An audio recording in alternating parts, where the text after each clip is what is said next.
Hello, I'm Anna Hunt. I'm a teacher at a sixth form college in Leicester. I've worked for AQA for a number of years in various roles, mostly within the examining team, but also as an advocate supporting curriculum work in English. The Inside Assessment series will help to bridge the gap between teaching and assessment, especially for teachers who aren't involved in examining. The purpose of this video is to take a closer look inside the world of assessment for English literature for both GCSE and A-level. Hopefully you've already seen our short videos on the general principles of assessment, and if so, you'll already be familiar with key terms like validity, reliability and comparability. During this presentation, I'll take some of these concepts further by looking at how they apply to English literature.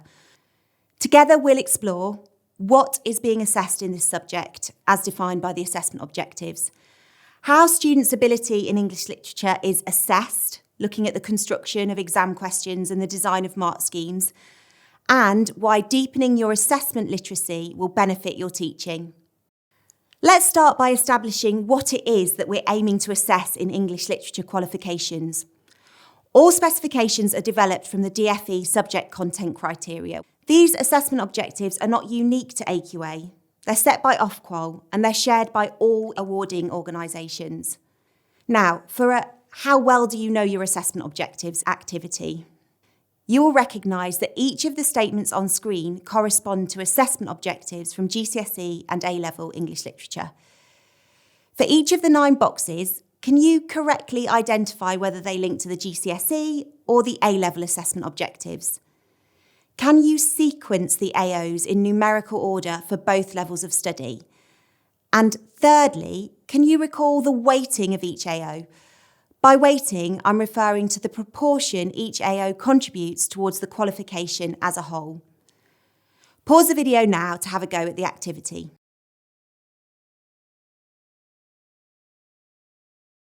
On screen, you can see the assessment objectives are now numerically sorted with the GCSE assessment objectives on the left and the A-level assessment objectives on the right. Well done if you correctly sorted and sequenced them. There are distinct assessment objectives for GCSE and A-level, but if we remove the number labelling and take a more holistic view, you'll notice considerable continuity as illustrated by the highlighted text on screen.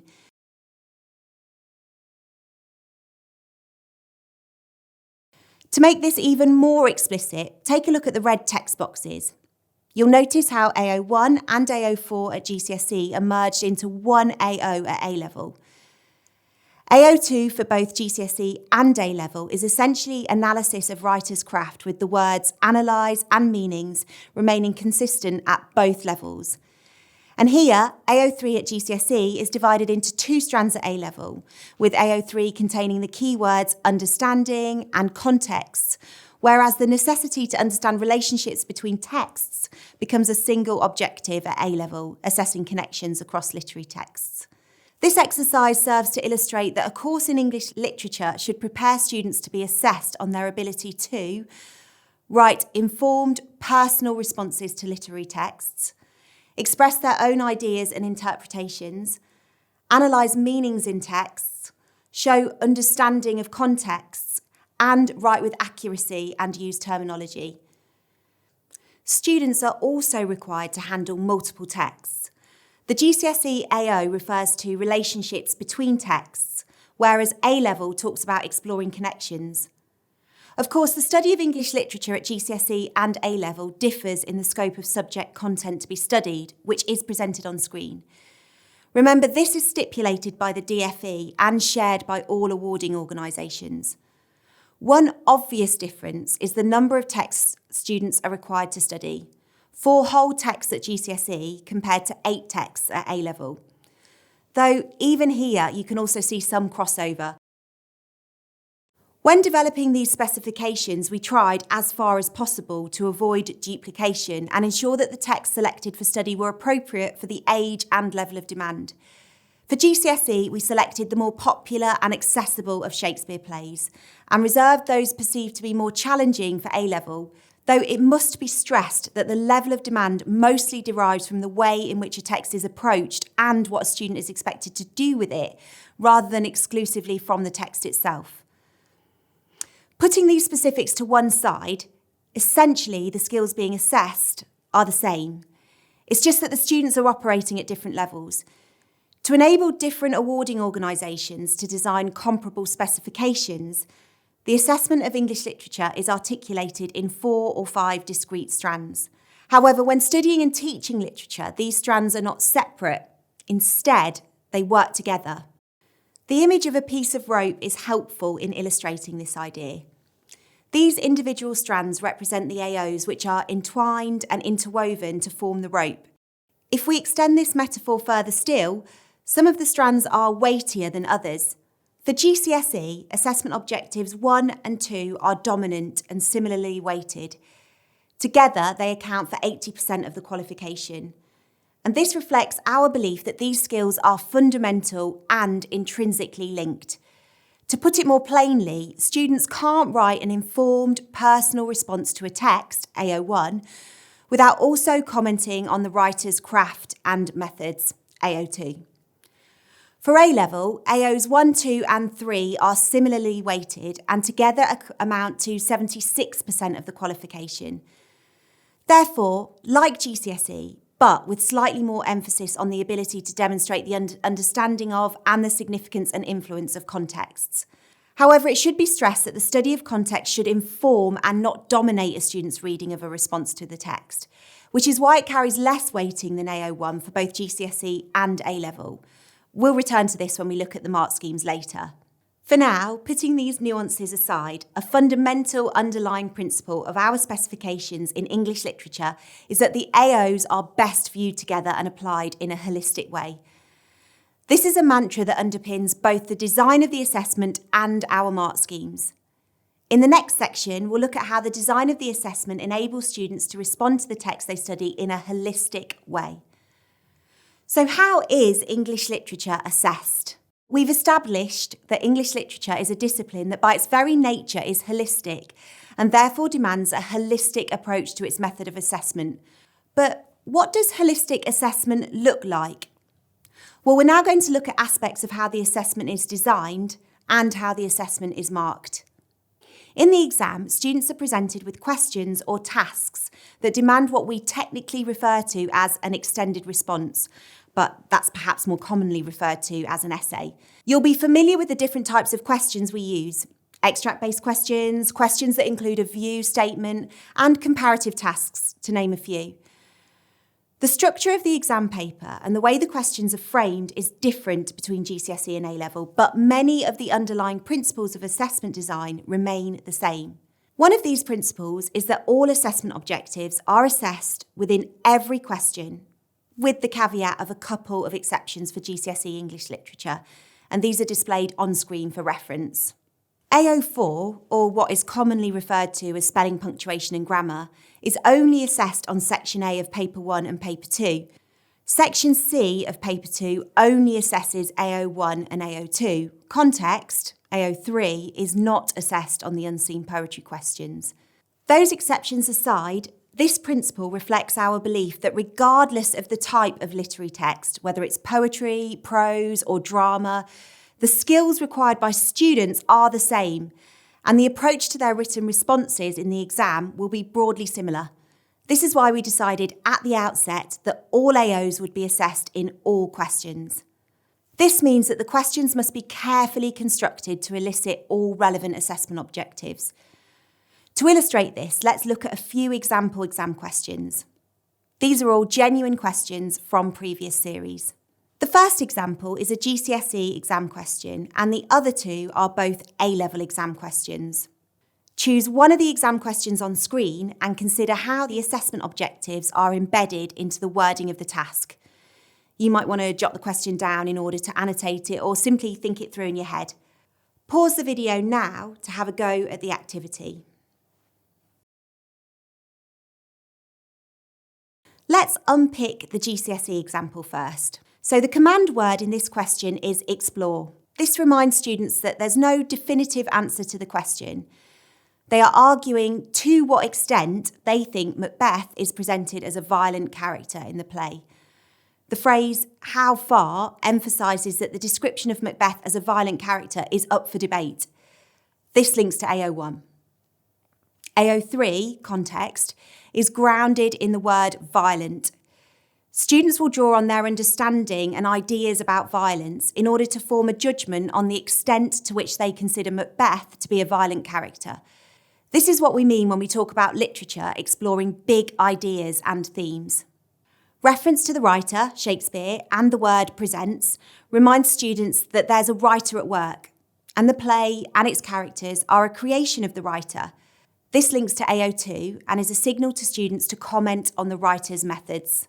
The instruction to write and the reminder of the rubric to reference both the extract and the play as a whole links to AO1 as students must illustrate their views with evidence from the play, whether that's a direct quotation or a paraphrase in their own words.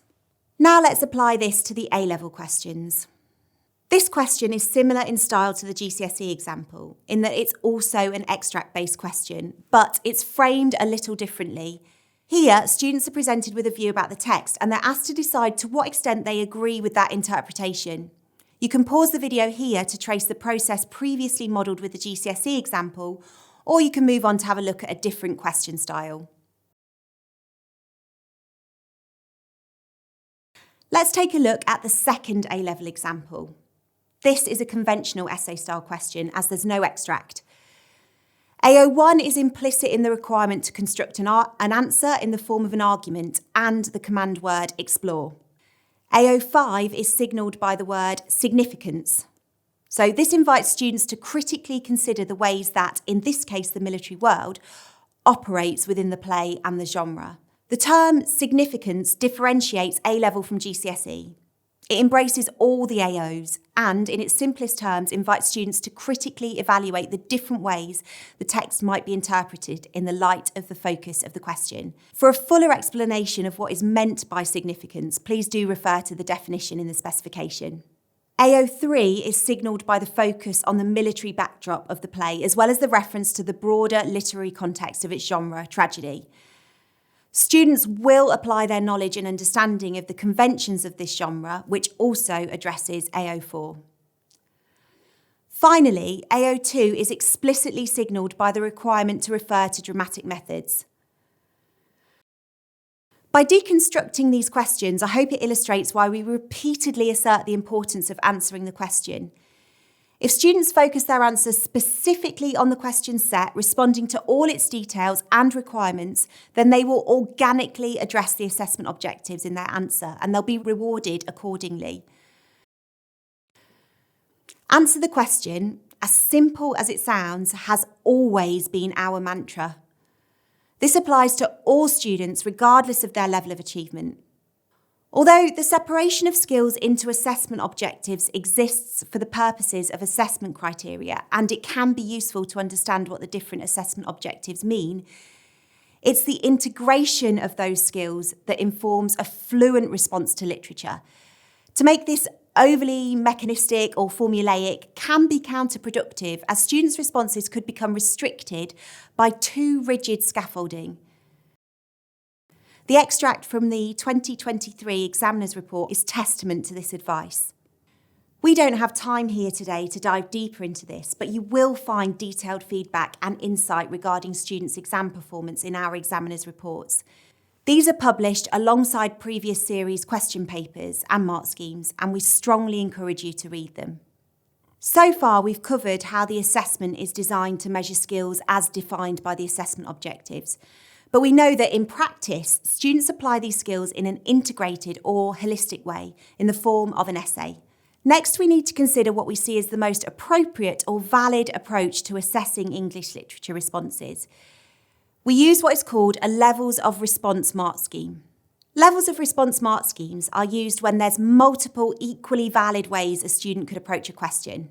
This is therefore appropriate for subjects like English literature, where there isn't a single fixed right answer to a question.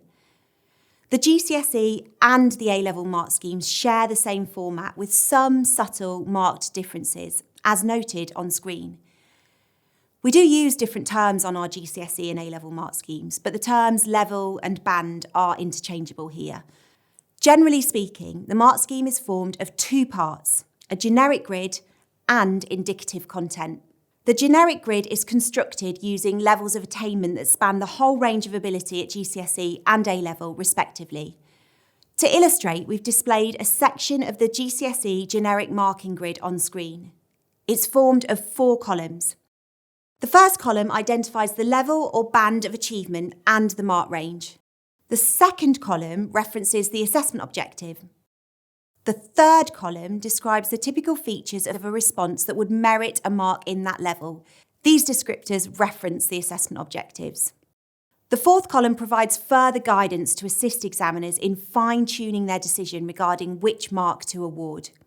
For in-depth training on how to mark, you can access our marking guidance and application e-learning courses, which drill down into the mechanics of mark schemes. The generic level grid is supported with indicative content for each question. Its intention is to indicate to examiners the typical content students are likely to write about. It must be stressed that this is not to be treated as a checklist. Students aren't expected to cover all the points. Although assessment writing teams try to consider many possible answers, it is impossible to gauge exactly how a question will be received by students. For this reason, examiners are guided to reward any valid interpretations, even ones they may not have arrived at themselves. Whilst there are some technical differences in the mark scheme design at GCSE and A-level, they are unified on 2 fundamental principles. Firstly, aside from the exception in GCSE English Literature noted earlier, the mark scheme is consistent across all components of the assessment. This is because we believe the way a student should approach a literature text is the same regardless of the text type. Using a common mark scheme also supports marking reliability. By this, I mean that it helps to maintain a consistent standard of marking between questions, between papers, between examiners, and from one exam series to the next. This is critical for subjects like English Literature, where there is considerable optionality.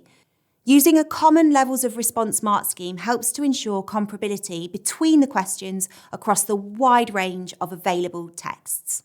Secondly, the mark scheme is designed to support the holistic marking of students' responses. This essentially means that the examiners are making a judgment on the quality of the student's answer as a whole. Do you remember our analogy of the rope? Although the assessment objectives have to be referenced in the mark scheme, examiners are not awarding separate marks for each individual AO. Instead, they are taking a holistic view and determine the level that best fits the overall response.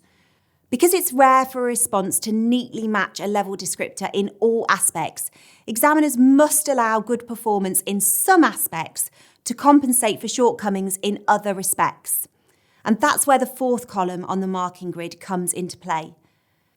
You might be asking, so what? This is all very interesting, but why does understanding holistic marking matter? And how will it make a difference to my teaching of the subject? Well, the key messages we hope you take away with you are: don't get bogged down with assessment objectives.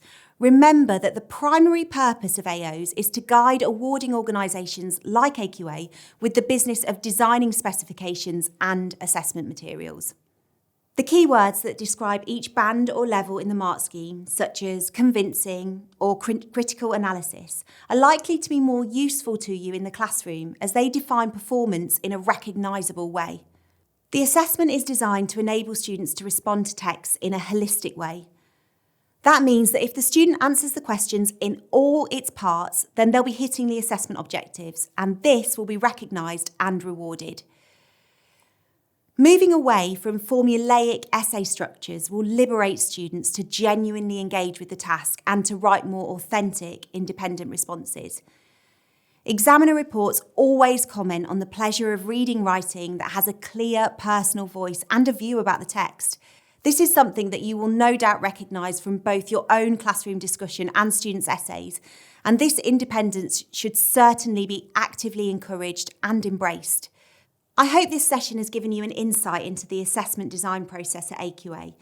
And if you do have any further questions, then please do email english@aqa.org.uk.